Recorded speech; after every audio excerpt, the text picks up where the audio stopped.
So if anybody like, had a different take on that, you could even agree on the take. Like it was a total circus. It was crazy.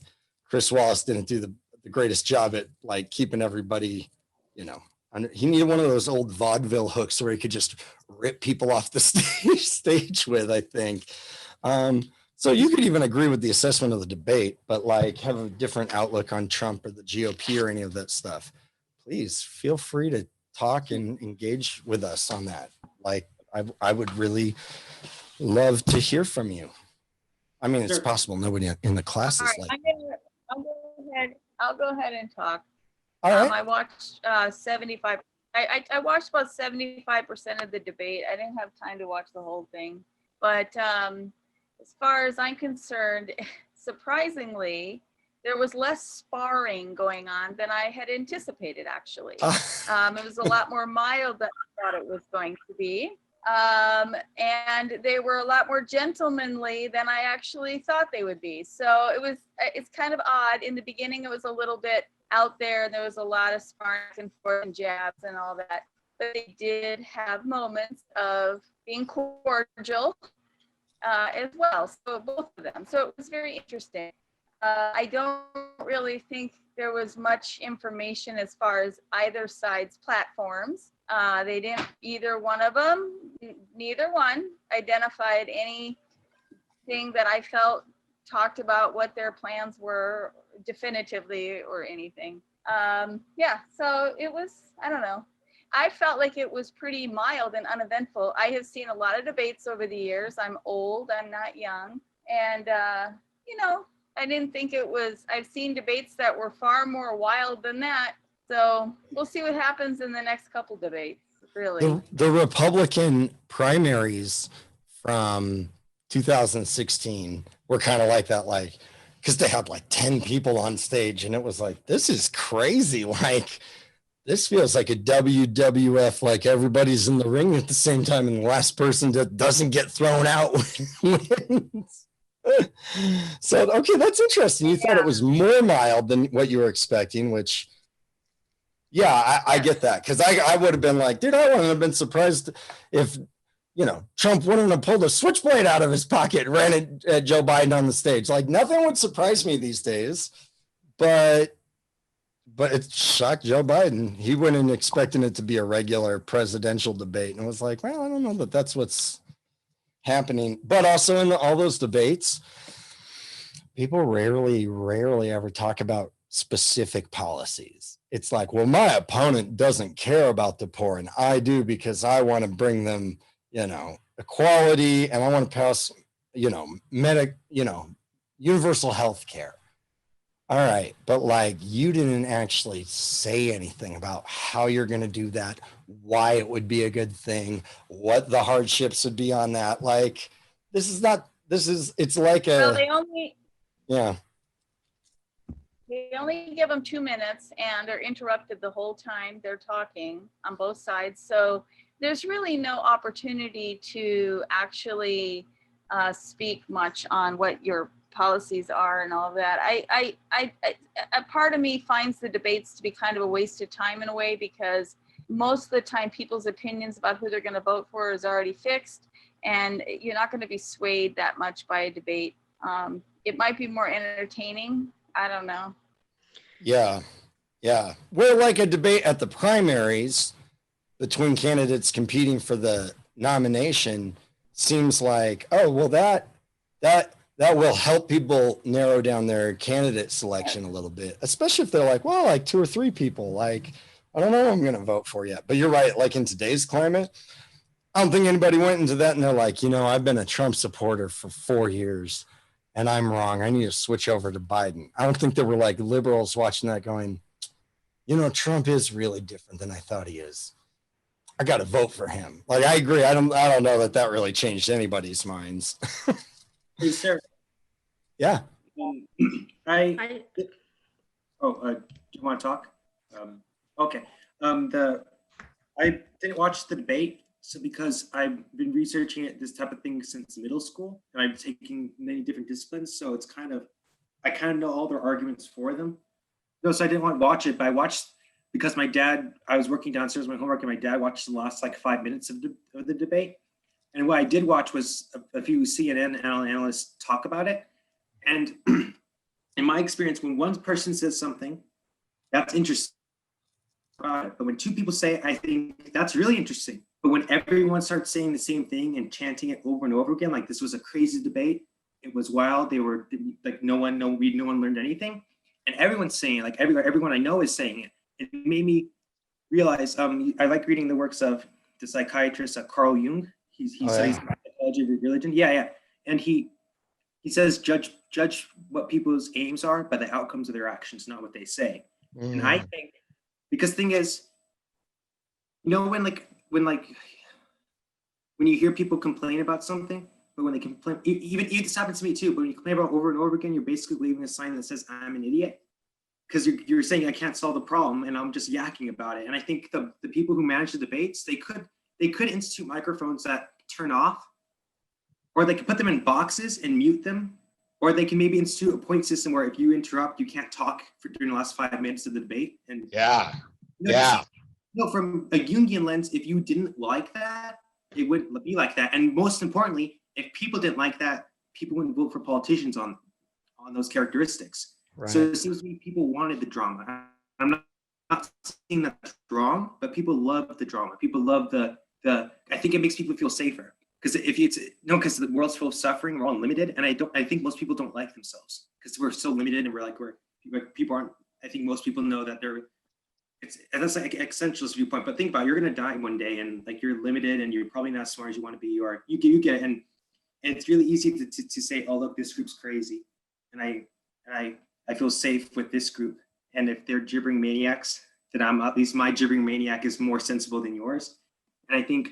From a Jung, because in my experience, you can't change someone's opinion on through one conversation. They only change their opinion if they really want their opinion changed, or something forces them to change their mind. I absolutely agree. So I think 100% on that. Yeah. So I think right off the bat, a debate's going to be political capital. But if you format it so that they can even interrupt, from a Jungian lens, that was your goal from the offset. And also, I don't know a lot about this type of stuff because actually I do because I like psychology a lot. But I learned from my research that if you showed people today debates from the 80s and you had the applause, Reagan's more likely to be considered the winner of the debates than if you showed people the debates without the applause in the background.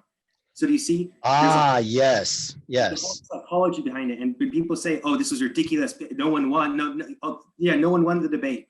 Or like you get like everyone was gibbering and jabbering. I'm like, from a Jungian lens, I didn't watch the debate because for the reasons I told you, I already know all their arguments, but I realized this is what people wanted.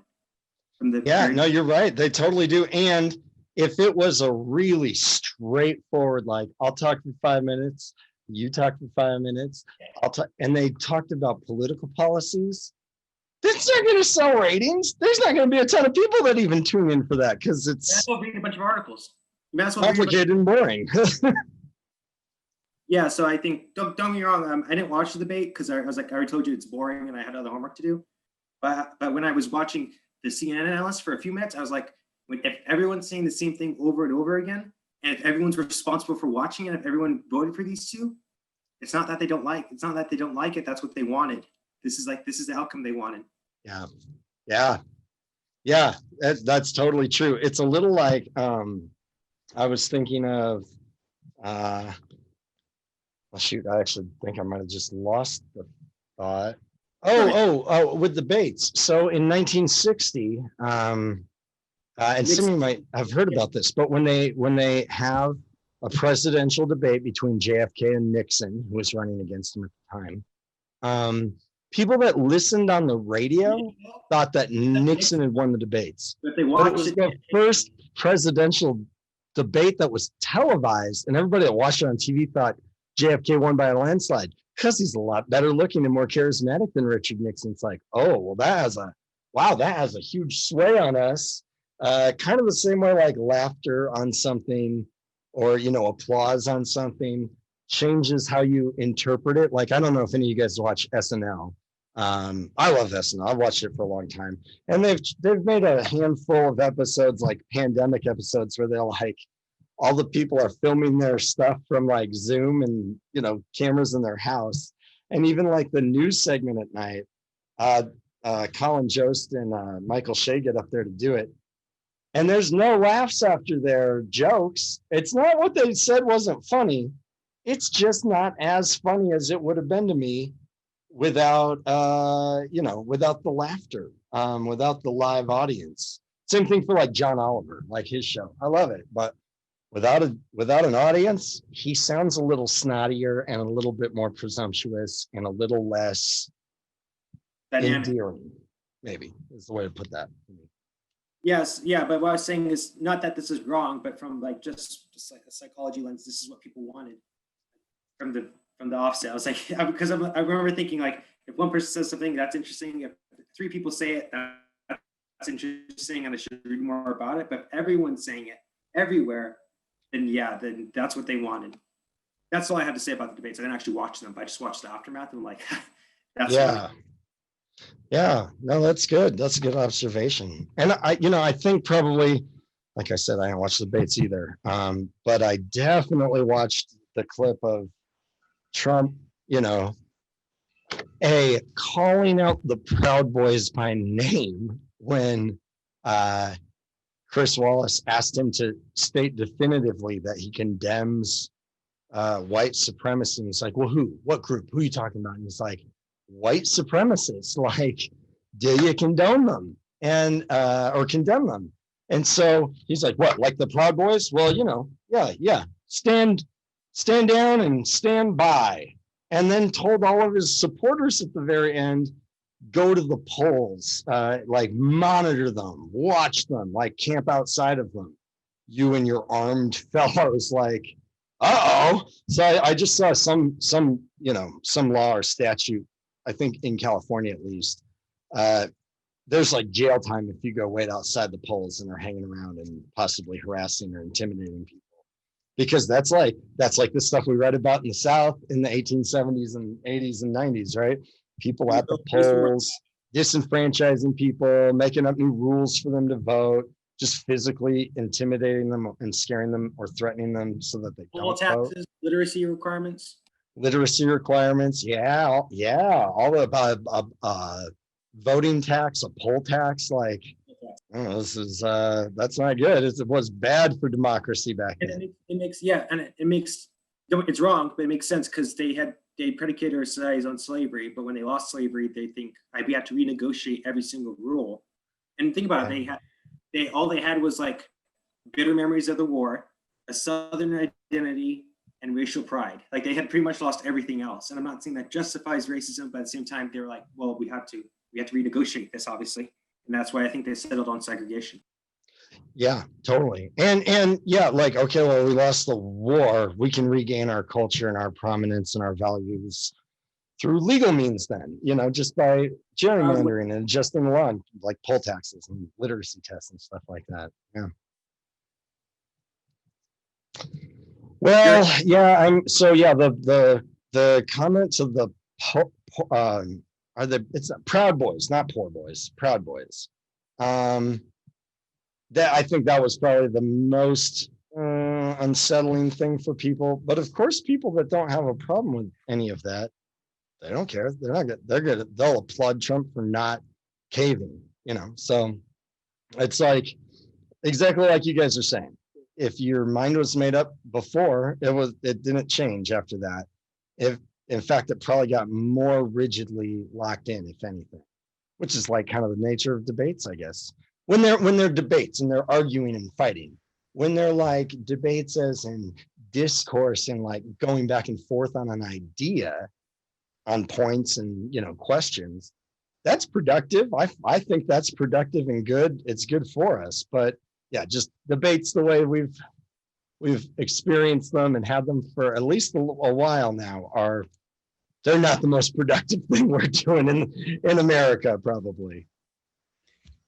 In that note, I felt like for those people that are neither one of the candidate, I felt that the questions were good, but neither of them answered them correctly. Was it because they wanted to make it more like a TV reality, or What do you think?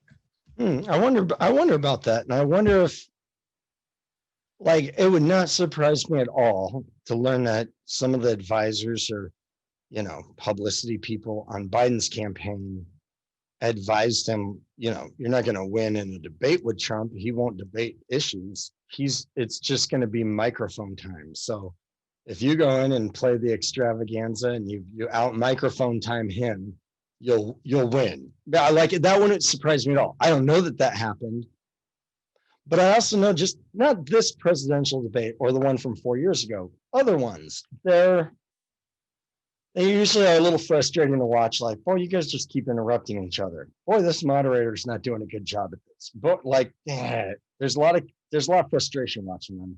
And then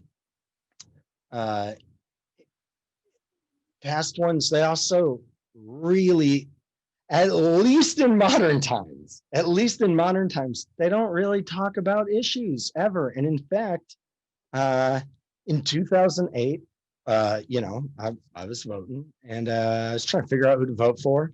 So I went to like John McCain's site, and I went to Obama's website, and neither of them had anything on them. It was all like red, white, and blue, and kind of these like slogan things, and donate to us and help us fight the cause. And then it was like our platform, and it was like, we want equality for people. We want this and that. We want nothing specific, like no plans, nothing like that at all on either candidate's page. So I'm like, I don't feel comfortable voting for Obama. Like, he's just saying stuff like hope, change, hope we can believe in, right? Like, that doesn't mean anything to me. That's like saying, it's a little like Franklin Roosevelt saying, we've got nothing to fear but fear itself.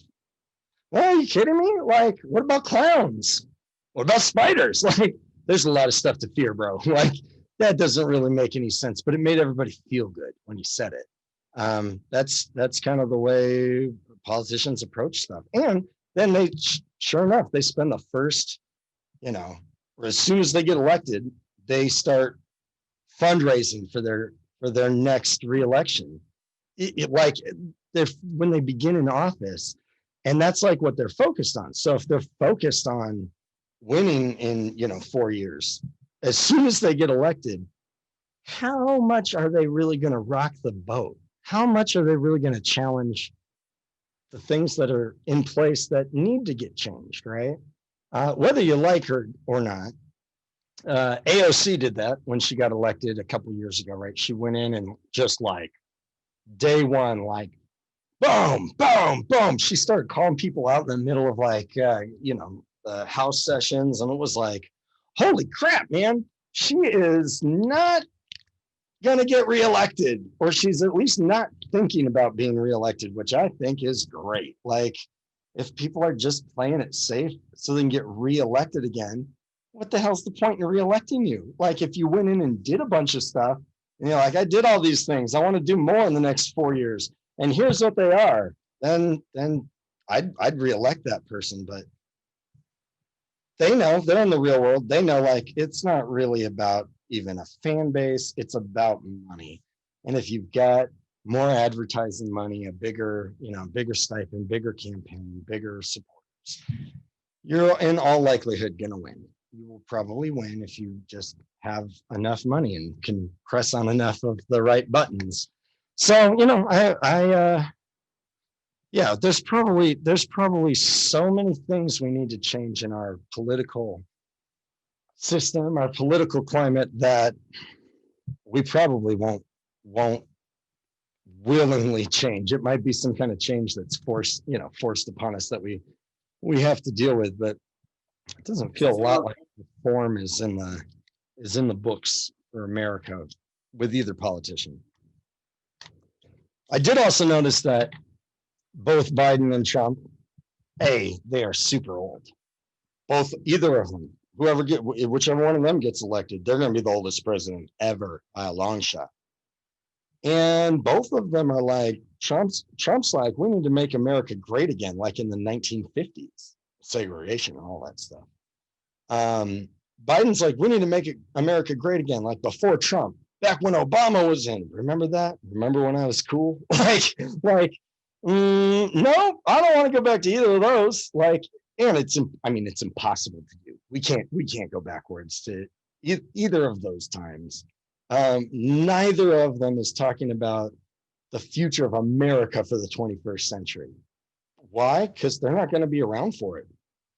They probably have shorter term thinking than, say, somebody who was 40 and running in the race. So a younger person like Pete Buttigieg or somebody like that. And I also did notice, like, a year ago, Biden, you and Kamala Harris were like ripping each other to shreds at the primary debates and accusing the other one of being a horrible person. And she called him out and like, you're racist and all these things. And now they're like, together we can win. Yay. You guys don't even like each other. Like, what the hell, man? I don't get it. I don't get it. But I get it. I get why it's effective and why, the politicians that have figured out how to hack the system, so to speak, are, win, why they do well. Well, okay. There certainly will probably be lots more stuff that's going to come out this week that we will be able to talk about in the coming week. I told you guys I'm on a new app called Stereo. It's like a new social media app, but it's all a conversation. And I don't know if it was, somebody had just said like, hey, people really only change on this stuff, not even from one sitting. It's like conversations. And unless they're like, I want to change, I need to figure something else out. Yeah, because then, yeah, because you don't really learn and avoid. I try to learn new things, so I'm not as stupid as I was before. But the thing is, you only learn when you really have to, like when you're really like pushed to the absolute wall and you have to radically change your presuppositions. Like I read that in like people who have PTSD, for example. If you look at their amygdala is swollen, and their amygdala is responsible for emotional sensitivity, but their hippocampus has shrunk, which is responsible for controlling your emotions. And they either were traumatized by someone, or they did something like in war that traumatized themselves. So the process of therapy, even if it's just one-on-one therapy, like with themselves, they have to reconcile that. And that absolute impetus to learn. Well, you don't have to learn from it. You could just drink your sorrows away and you get it. Like you can take an easy way out like that, or you have to really make a more sophisticated view of the world. You have to integrate those experiences or that personality of like you being in war and you doing something horrible, in order to protect yourself. Like you have to reconcile that. And I think, and after therapy, what's interesting is how your amygdala does not shrink, your hippocampus increases. So what happens is you go stronger and you learn how to navigate your emotions better. So do you see like I think you're often forced to learn. You don't, because who really wants to learn something? Like to learn something, you have to talk to other people. You have to challenge presuppositions. You have to look at yourself in probably a negative light. Like even me, I don't really want to do that. I mean, no, who does? Who does want to do that? And I'm a firm believer, like if you want to learn something new, you have to unlearn something, right? You have to unlearn a way of thinking to learn a new way of thinking. You can't just add it to your already one way of thinking. You have got to switch, which is just, it's uncomfortable. Well, so on that app, I've been having, it's all conversations. That's all the app is. There's no video, there's no text, there's no comment section. You just get on and talk with people. Folks can leave you a little audio message, saying like up to a minute with questions or comments for the conversation you and another person are having. And we got into this subject, about policies and politics and Trump. I've gotten into that with several people, and a week ago, I had an incredible conversation with a random dude from, he's either in Alabama or Arkansas. He was in the deep South, and he was probably like 47. And he gets on, and we started talking about this, and he's like, "Well, I love Trump," and I'm like, "Well, what do you like about him?" Like I'm just talking. I'm like, "Well, what do you like?" "Well, I like this and this and this." I'm like, "Well, all the things you just named are things that like benefited you. So you like him because he benefited you. He's all, yeah. And I'm like, it's pretty unpatriotic, man. Like, I know you think it's patriotic because it's like, well, it's the president. Yeah, we're doing, you're like, patriotism in the sense of like national pride and, national ownership, really, from people. It involves making decisions that are not always in your best interests. And he's like, oh man, well, I never really thought about that. I'm kind of right. And then he asked me another question about Trump. I was answering him and he's like, okay, keep talking. And then he starts asking me more questions, and a half hour into it, he's like, dude, you changed my mind about Trump. And one of the things was, he's like, I didn't care about politics at all before 3 years ago. I'm like, most people did not. Most, everybody's mom on social media wasn't posting about American policies and stuff like that on their Facebook pages 5 years ago. Like, no, most people weren't doing that. Now it feels like everybody is, and they were kind of forced to, and then forced to pick a side. And yeah, that's my thing though too. Talking to people, I'm like, oh, I criticize Trump a lot. Anybody that is a Trump supporter instantly hears you love Hillary Clinton. You're telling everybody to vote for Biden. I'm like, dude, I'm not endorsing anybody. I don't even care if you vote. I just want you to know you're voting for this guy.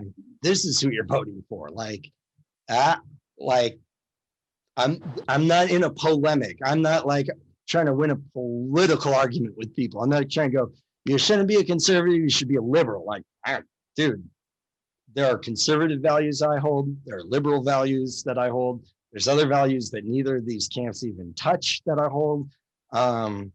So I feel like a free agent, right? Like, I'm like, well, you can convince me one way or the other.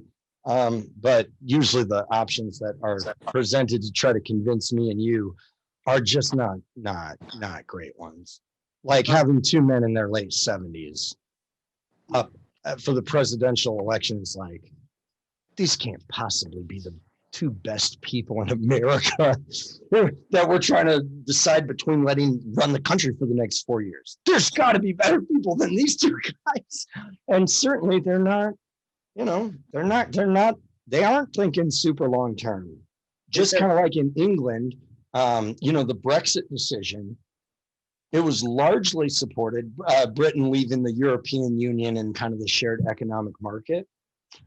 It was really driven and led by older Britons, baby boomers and up, who are not going to be around to have to deal with the fallout and consequences of this huge decision that might benefit them a little bit in the short term, but could be very disastrous for their kids and grandkids long after they're dead. So that's kind of a grim and morbid thought. So I apologize on that, but. Yeah, sir. When you're talking about how you can't really change someone's mind in one conversation, I really thought through why. And it's part of the reason why I already told you. But another thing is, people I've learned from Jung that an ideology has a deep phenomenal pattern, but it's a low resolution. It really is low resolution. Because think about it, capitalist can be localized into different contexts, and I've researched that extensively. And people's experiences engage in a dialogue with an ideology. And so the ideology is low resolution, but your experiences fill in the gaps. And a good example of that is, there's a lot of examples, but one is racism. There are many different ways you can approach the topic of racism. You could define racism as treating, you can have a colorblind definition. You could have an institutional approach where these people, this percentage has this much of these positions versus this percentage. You can have an IQ, you can think of IQ. Some if you're in a third world country, you have the lower IQs, and if you're in an industrial country, you could have so many different approaches. You can even have a deconstructionist approach by Derrida. I mean, there's so many different ways you can approach it. And the thing is, so when you talk about racism, you can't really talk about it because you not only, in my experience, if you take someone's position, and if you when I talk to someone about politics, I don't really do that because I don't know, thank you. But if you flip over that presupposition and you say, why do you think that? Really, why? you often find this sequence or a network of stories about their experiences and how that interlocks with their other views. And there's like there's like a pattern that catalyzes them all together. And it's not necessarily like well organized, but I think that's a good way of approaching it. So I think we're not really rational creatures. We're more like spiritual and symbolic creatures, in my view. No, you're totally right. And the point about racism is a really good one because, I wondered this too, because, well, right now it seems like there's a lot of racist stuff, but it also seems like a lot of people are getting called racists who are very confused by that term. They're like, I'm not a racist. I've never used the N-word. Like, that is what baby boomers and down think of racism, because the idea of racism is a relatively new one. I mean, I think it's from the 50s basically is when it was a term. The racism in the 60s was like on the basis of your race, get out of my restaurant. Today it can be a microaggression. Like I can see why a boomer in the 60s who, even like if they're a hardcore protester who says, I don't like segregation, and then when they're 70, they're accused of microaggressions, why they would collapse over laughing, like, you don't know what racism is, dude. Racism is like getting shot or like being lynched or like getting kicked out of the restaurant and beaten up. Like that's, but I'm not saying a microaggression isn't legitimate, but I'm pointing out it's localized within different. Yeah. Or systemic racism, right? Like this whole thing here is a problem, or like generalized language, or supporting people who are even maybe more overtly racist or like, hurtful in their racism. That's all racism. But like, if we have a narrow definition of like, I didn't hit anybody with a stick, I didn't stick a fire dog on somebody, I didn't firebomb a church, I didn't use the N-word, I'm not racist. I just love having Confederate flags on the back of my truck. Like, I cannot hear you. Let's see. Let me pull up the chat real quick. So yeah, I mean this is good. This is good stuff, you guys. I see your text, Bonju, but I can't hear you. Well, let us know if you need help sorting that out or getting online to talk. Sent a video on structural racism by Tricia Rose from Brown University. It's a great video. If you guys are interested in it, you should watch it. It details things like white flight, ideology, and institutions. Yeah. I'm not racist. I just wanted to move into a gated community. Yeah, why'd you want to move? Well, all those other people were moving into my neighborhood.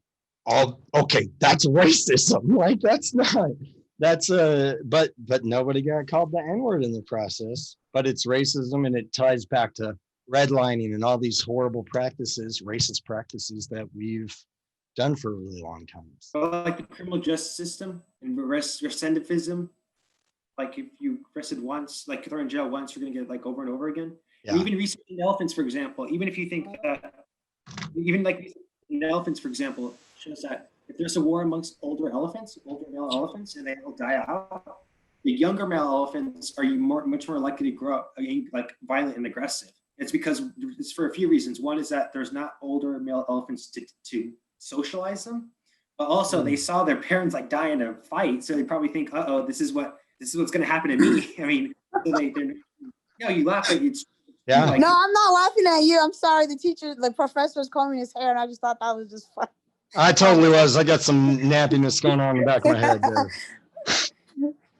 Wait, did you just say nappiness? Yeah, I got curly hair, man. My hair gets, especially if I let it grow and I go down to the beach. It's like, dude, I could be looking like Bob Ross if I, cut it the right way. Yeah. Okay. So what you're saying about elephants, super interesting, and is actually a really good thing. We should all bear that, the elephant analogy about trauma and kind of like persona or personality as they grow out of that trauma. My dad from was that thrown trauma. in prison, and my uncle was thrown in prison, and I live in a low income community. I'm gonna think it's just the way things are supposed to be, and I can see why it would perpetuate itself. Hey, are we gonna talk about?